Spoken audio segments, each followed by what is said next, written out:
دینی مدارس زندہ باد، دینی مدارس زندہ باد۔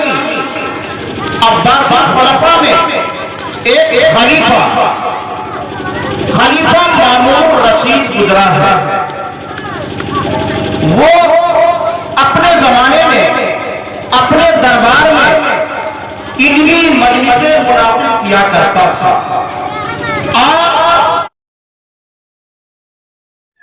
جی ناظرین، یہ ہیں مولانا ابرار الحق صاحب القاسمی، معلم مدرسہ الجامعۃ العربیہ اشرف العلوم کنھوال سیتامڑھی۔ دنیا کے تمام مذاہب کے لوگ اس میں شرکت کرتے تھے اور تمام کو شرکت کی اجازت ہوتی تھی۔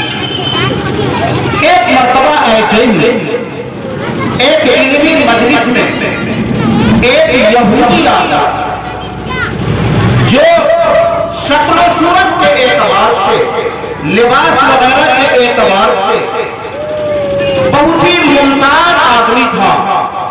گفتگو بھی کی تو وہ بہت ہی فصیح و بلیغ عاقلانہ گفتگو کی۔ جب مجلس ختم ہوئی تو مامون رشید نے اس آدمی کو بلایا اور کہا کہ تم اسرائیلی ہو؟ اس آدمی نے کہا کہ جی حضور میں اسرائیلی ہوں۔ خلیفہ مامون رشید نے کہا کہ تم مسلمان بننا چاہتے ہو تو اگر تم مسلمان ہو جاتے ہو تو ہم تمہارے ساتھ بہت ہی اچھا سلوک کریں گے۔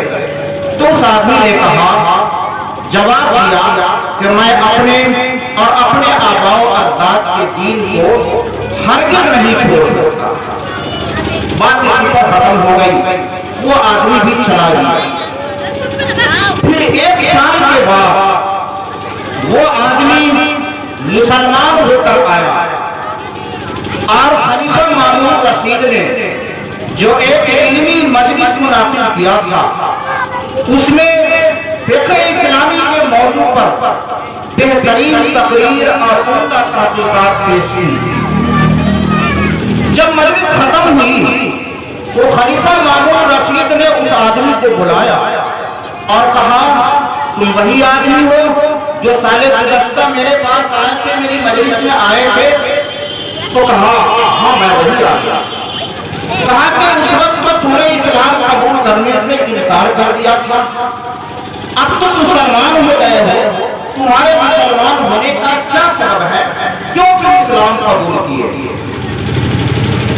میرے محترم بزرگوں دوستوں، وہ آدمی کہتا ہے کہ جب میں آپ کی مجلس سے لوٹ کر گیا تو دنیا کے اندر جتنے بھی مذاہب ہیں ان تمام مذاہب کے اوپر میں نے غور کیا، بہت ہی غور و فکر کیا، اور اس کے بعد فرمایا کہ میں ایک خطاط آدمی ہوں، خوشنویش آدمی ہوں، کاتب ہوں، کتابت کرتا ہوں اور کتابت کر کے کتابیں لکھ کر کے میں بازار میں فروخت کرتا ہوں، اچھی قیمت میں ہماری کتاب فروخت ہو جاتی ہے۔ میں نے امتحان کے طور پر سب سے پہلے تورات کے 3 نسخے عمدہ کتابت کیا اور عمدہ کتابت کر کے اس کو سب سے پہلے میں ایک کنیسے میں لے کر گیا اور کتابت کو کیا تو اس میں اپنی طرف سے ملاوٹ کر دیا، ترمیم کر دیا، کمی بیشی کر دیا۔ اس کے بعد ایک کنیسے میں لے کر گئے، اس کو یہودیوں کے سامنے اس کو پیش کیا۔ یہودیوں نے اس کو بڑی قدر و منزلت سے دیکھا اور بڑی رغبت سے اس کو خرید لیا۔ پھر اس کے بعد میں نے انجیل کے 3 نسخے عمدہ کتابت کے ساتھ لکھے اور اس میں بھی اپنی طرف سے کمی بیشی کیا، اپنی طرف سے ترمیم کیا، اور اس کو میں نصارہ کے عبادت گاہوں میں لے کر گیا۔ نصرانیوں نے اس کو بڑی عزت سے دیکھا، بڑی قدر و منزلت سے دیکھا اور انہوں نے بھی بڑی رغبت سے اس کو خرید لیا۔ اس کے بعد میں نے قرآن کے 3 نسخے لکھے، یہ سننے کے لائق ہے۔ میں نے قرآن کے 3 حصے لکھے، عمدہ کتابت کے ساتھ لکھے، اور اس میں بھی کہیں کہیں اپنی طرف سے ملاوٹ کر دیا، کمی بیشی کر دیا، اور اس کو میں فروخت کرنے کے لیے نکلا، لوگوں کے سامنے اس کو پیش کیا۔ لیکن جس کے پاس میں لے جاتا تھا وہ اس قرآن کریم کو الٹ پلٹ کر دیکھتا تھا کہ کہیں اس میں غلطی تو نہیں ہے، جہاں غلطی نظر آتی اس کو واپس کر دیتا تھا۔ ایسے ہی لے کر گھومتا رہا، لیکن وہ 3 نسخہ قرآن جو ہے اس کا فروخت نہیں ہو سکا۔ کیوں؟ اس لیے کہ جس نے بھی دیکھا کہا کہ یہ صحیح نہیں ہے، اس کے اندر ملاوٹ ہے، اس کے اندر کمی بیشی ہے، اس کو میں لے نہیں سکتا۔ وہ یہودی آدمی کو بلایا اور کہا کہ تم اسرائیلی ہو؟ اس آدمی نے کہا کہ جی حضور میں اسرائیلی ہوں۔ خلیفہ مامون رشید نے کہا کہ تم مسلمان بننا چاہتے ہو تو اگر تم مسلمان ہو جاتے ہو تو ہم تمہارے ساتھ بہت ہی اچھا سلوک کریں گے۔ تو اس آدمی نے کہا، جواب دیا کہ میں اپنے اور اپنے آباء و اجداد کے دین کو ہرگز نہیں چھوڑ سکتا۔ بات اسی پر ختم ہو گئی، وہ آدمی بھی چلا گیا۔ پھر 1 سال کے بعد وہ آدمی مسلمان ہو کر آیا، اور خلیفہ مامون رشید نے جو ایک علمی مجلس منعقد کیا تھا اس میں فقہ اسلامی کے موضوع پر بہترین تقریر اور عمدہ تحقیقات پیش کی۔ جب مجلس ختم ہوئی تو خلیفہ مامون رشید نے اس آدمی کو بلایا اور کہا، تم وہی آدمی ہو جو سال گزشتہ میرے پاس آئے تھے، میری مجلس میں آئے تھے؟ تو کہا ہاں میں وہی آدمی۔ کہا کہ اس وقت پر تمہیں اسلام قبول کرنے سے انکار کر دیا تھا، اب تم مسلمان ہو گئے ہو، تمہارے مسلمان ہونے کا کیا سبب ہے؟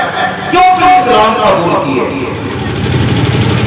میرے محترم بزرگوں دوستوں، وہ آدمی کہتا ہے کہ جب میں آپ کی مجلس سے لوٹ کر گیا تو دنیا کے اندر جتنے بھی مذاہب ہیں ان تمام مذاہب کے اوپر میں نے غور کیا، بہت ہی غور و فکر کیا، اور اس کے بعد فرمایا کہ میں ایک خطاط آدمی ہوں، خوشنویس آدمی ہوں، کاتب ہوں، کتابت کرتا ہوں، اور کتابت کر کے کتابیں لکھ کر کے میں بازار میں فروخت کرتا ہوں، اچھی قیمت میں ہماری کتاب فروخت ہو جاتی ہے۔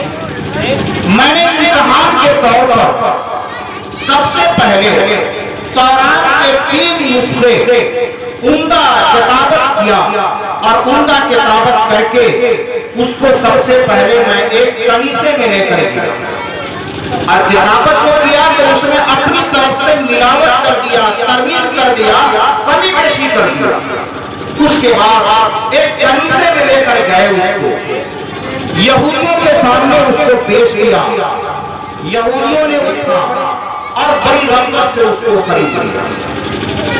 پھر اس کے بعد میں نے انجیل کے 3 نسخے عمدہ کتابت کے ساتھ لکھے، اور اس میں بھی اپنی طرف سے کمی بیشی کیا، اپنی طرف سے ترمیم کیا، اور اس کو میں نصارہ کے عبادت گاہوں میں لے کر گیا۔ نصرانیوں نے اس کو بڑی عزت سے دیکھا، اور انہوں نے بھی بڑی رغبت سے اس کو خرید لیا۔ اس کے بعد میں نے قرآن کے 3 نسخے لکھے، یہ سننے کے لائق ہے۔ میں نے قرآن کے 3 نسخے لکھے، عمدہ کتابت کے ساتھ لکھے، اور اس میں بھی کہیں کہیں اپنی طرف سے ملاوٹ کر دیا، کمی بیشی کر دیا، اور اس کو میں فروخت کرنے کے لیے نکلا، لوگوں کے سامنے اس کو پیش کیا۔ لیکن جس کے پاس میں لے جاتا تھا وہ اس قرآن کریم کو الٹ پلٹ کر دیکھتا تھا کہ کہیں اس میں غلطی تو نہیں ہے، جہاں غلطی نظر آتی اس کو واپس کر دیتا تھا۔ ایسے ہی لے کر گھومتا رہا، لیکن وہ 3 نصف کا قرآن جو ہے اس کا فروغ نہیں ہو سکا۔ کیوں؟ اس لیے کہ جس نے بھی دیکھا کہا کہ یہ صحیح نہیں ہے، اس کے اندر ملاوٹ ہے، اس کے اندر کمی بیشی ہے، اس کو میں لے نہیں سکتا۔ وہ یہودی عالم جو تھا اس نے کہا یہی واقعہ بنا میرے ایمان لانے کا سبب، اسی واقعے سے میں نے سبق لیا اور یہ سمجھا کہ یہ کتاب محفوظ ہے، اس کتاب کی اللہ نے حفاظت کی ہے، بس اسی وجہ سے میں نے اسلام کو قبول کیا۔ میرے محترم بزرگوں اور دوستوں، قرآن کریم کی برکت دیکھیے، قرآن کریم کی اہمیت کو دیکھیے، قرآن کریم کی اہمیت کی وجہ سے، قرآن کریم کی وجہ سے ایک آدمی کس طرح سے مسلمان ہو جاتا ہے، اسلام قبول کر لیتا ہے۔